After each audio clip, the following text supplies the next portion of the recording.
Ladies and gentlemen, I am SidAlpha, and yes, as I'm sure you are all aware by now, the FCC has voted on net neutrality, and the vote was 3-2 in favor of repeal.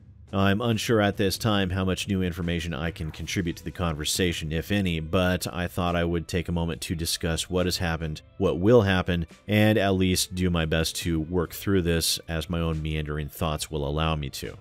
First off, a lot of people have been talking about net neutrality and how it is an absolute necessity in today's world.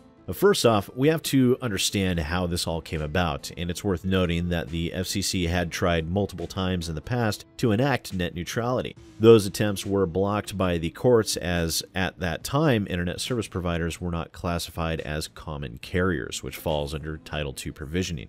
And there is a difference as, at that time, internet service providers were classified as what are called contract carriers, which meant that they had the right to limit services or refuse services as they deemed fit.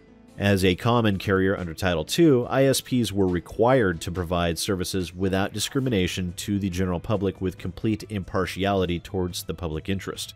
This reclassification for ISPs under Title II gave the FCC the authority with which to ensure that ISPs like AT&T, Comcast, and Verizon would be unable to legally block, throttle, or otherwise interfere with web traffic in order to preserve the internet's level playing field. And in 2013, it was shown qualitatively what the internet was slowly devolving into without the protection of net neutrality under Title II. With ISPs like Comcast and Verizon throttling services like Netflix, which was and is a competitor to their own streaming service interests. On the graph on your screen now, you can see what happened when Netflix relented and paid Comcast's mob-style protection racket requirements in order to, quote, ensure reasonable speeds on an internet service already being paid by us, the consumers. And this is but one example of service throttling that one can find from the 2013 to 2014 time period until ISPs were reclassified under Title II in 2015. And these actions are something that Ajit Pai has stated numerous times in the past as never having even occurred, making hyperbolic references to a dystopian internet when the facts of the matter at hand are plainly laid out before us, and thanks to Pai's repeal of net neutrality, history will be doomed to repeat itself. The streaming services like Netflix, Hulu, YouTube, Twitch, and so many others will once again face the threat of potentially being forced to deal with mob-style protection rackets yet again and pay ISPs in order to avoid throttling. While at the same time, ISPs will be allowed to double down on their greed and not only charge these services for what we already had, but they will be able to charge their customers more for the same thing as well, creating add-on packages designed to allow you to customize your internet experience. Want social media at your full bandwidth? That'll be an extra $2.99 per month. Otherwise, you'll still get your social media, but only at 600K or some such nonsense.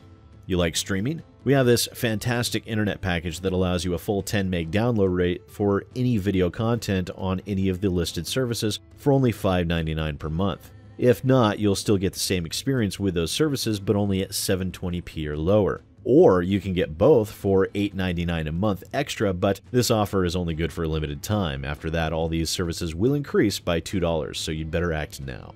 And what will happen to those services? Well, we already saw what happened when Netflix was forced to pay Comcast and Verizon. They raised their rates for their customers in order to compensate. Hulu? Yeah, Hulu would have to do the same thing. It happened before and it will happen again, which places an even greater burden on the American public. And what of the platform we're on now? What of YouTube?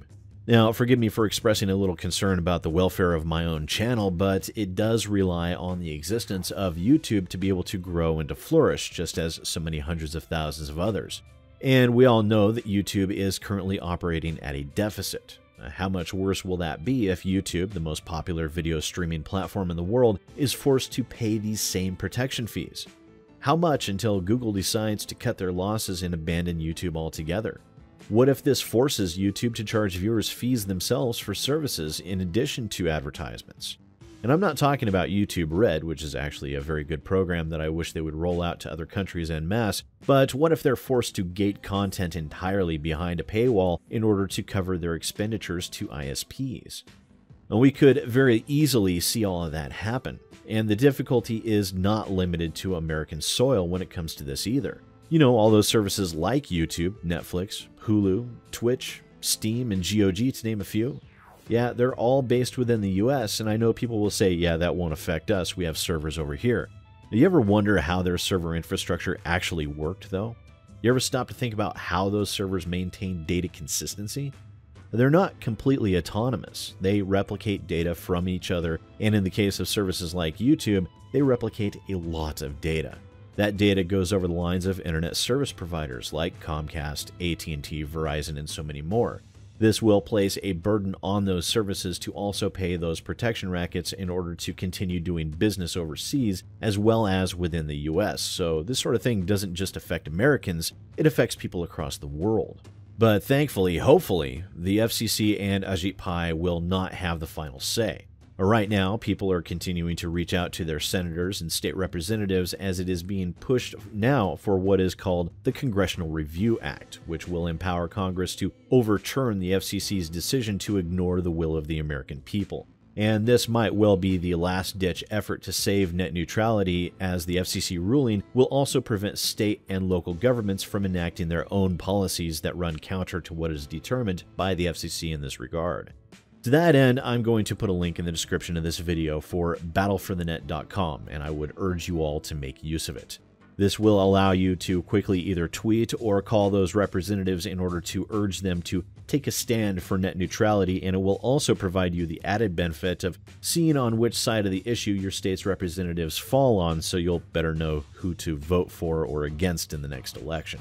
The free and open internet, as well as the American people, received a giant fuck you from Ajit Pai and Donald J. Trump today, and while I tend to do my best to avoid politics on my channel, this involves the gaming world just as much as anyone else, and because of that, I would urge my viewers to send them a great big fuck you right back and tell your state representatives that you expect them to support net neutrality and fight against Ajit Pai's ruling.